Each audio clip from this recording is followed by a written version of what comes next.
আল্লাহ উকুন কেন সৃষ্টি করেছেন এবং মাথার উকুন দূর করার জন্য কোন দোয়া পড়লে তাড়াতাড়ি উকুন দূর হয়ে যায়। আমরা এই উকুন কেন আল্লাহ সৃষ্টি করেছেন এটা কিন্তু আমরা অনেকেই জানি না। এই উকুন আল্লাহ পাক রব্বুল আলামিন একটা আযাবের কারণে দিয়েছিলেন। যখন ফেরাউন আল্লাহর সাথে গাদ্দারি করেছিল এবং সে নিজেকে খোদা বলে দাবি করেছিল, সে নিজেকে সবচেয়ে বড় খোদা বলেছিল যে আনা রব্বুকুমুল আ'লা, I am the great lord, আমি সবচেয়ে বড় খোদা, আমার থেকে বড় খোদা আর কেউ নাই। তখন আল্লাহ পাক রব্বুল আলামিন এই ফেরাউনের উপরে 5টা আযাব নাজিল করেছিলেন। এটা আল্লাহ তাআলা নিজে বলে দিয়েছেন।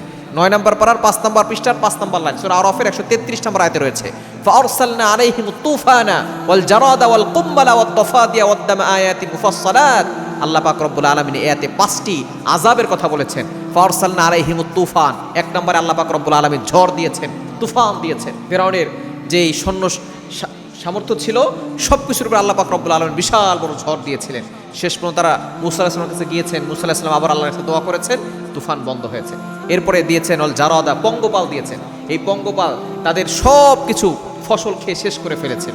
এই এমন একটা আযাব দিয়েছিলেন, এই পঙ্গপালের আযাব ফেরাউনের উপর আল্লাহ পাক রব্বুল আলামিন চাপিয়ে দিয়েছেন সূরা আরাফের 133 নম্বর আয়াতে। এরপরে পঙ্গপালের পরে আল্লাহ পাক রব্বুল আলামিন সবচেয়ে বড় যে আযাবটা দিয়েছিলেন সেটা হচ্ছে এই উকুনের আযাব। এই উকুন দিয়েছিলেন।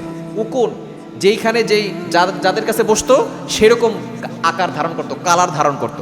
ফসলের গাছের উপরে বসলে গাছের আকার ধারণ করতো, যদি শরীরের উপরে বসতো শরীরের আকার ধারণ করতো, যেই কাপড়ের উপরে বসতো সেই রং সে ধারণ করতে পারতো। এরকম উকুন আল্লাহ তাআলা পাঠিয়ে দিয়েছিলেন। এই উকুনের কারণে ফসল নষ্ট হয়ে গিয়েছিল।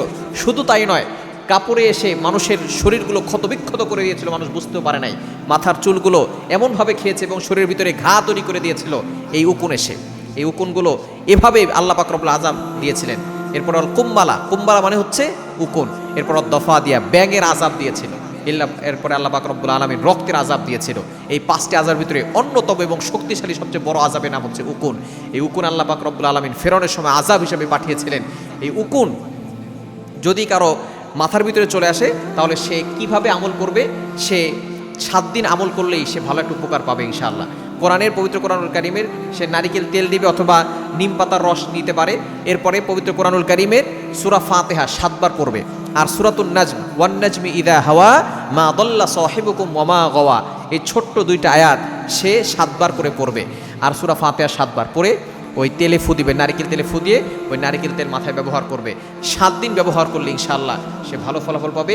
উকুন একটাও থাকবে না, উকুনগুলো সব আস্তে আস্তে পড়ে যাবে। সুতরাং এই উকুন আল্লাহ পাক রব্বুল আলামিন আযাবের জন্য পাঠিয়েছিলেন, সেই উকুন কিন্তু এখন আমাদের মাথায় অনেকের আছে।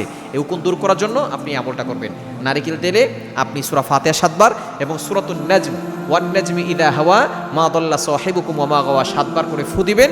ওই তেলটা আপনি মাথায় লাগাবেন, দেখবেন ইনশাআল্লাহ আল্লাহ পাক রব্বুল আলামিন আপনার উকুন দূর করে দিবেন।